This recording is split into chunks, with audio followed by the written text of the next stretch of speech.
I was born right here on the farm about a half mile up the road. My ancestors came 200 years ago and built a cabin right here exactly where we've built this cabin. My father was from farm people, my mother from coal mining folks. One of the more important parts of my life was to get out here away from school and work on the farm with my dad. So I went to school at Indiana State University, and I taught for 2 years at North Central High School here near Farmersburg. I decided I wanted to get into law school, so I left teaching, went to law school at Indiana University and Indiana University Law School. And the next step then was to run for state representative while still in law school. I was successful in getting elected to the legislature, and I served 2 terms. During that time, I took on the practices of the coal mining companies here in Sullivan County and throughout southern Indiana. They were strip mining the land and leaving it all turned up where it was like moonscape, useless for any use from now till eternity. My position was that you can strip the land, take the coal, but you have to return it to its original contour. That is to say, you have to reclaim it, you have to bring it back.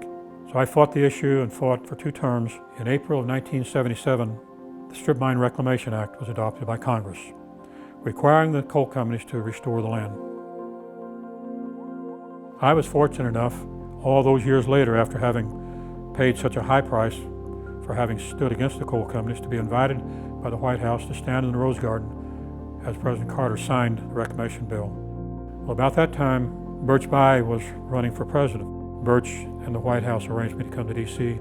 I became involved with the impoverished community for the last 25 or 30 years. That's been my total career, has been representing impoverished people to get for them, for their child, what the district government and district school system wouldn't provide.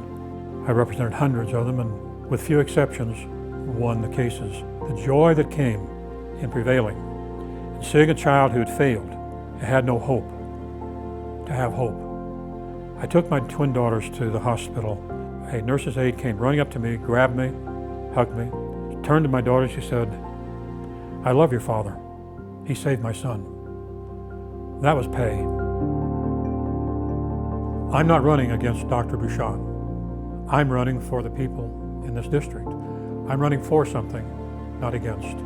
I just happen to disagree with those who aren't prepared to find some accommodation with those who don't agree with them.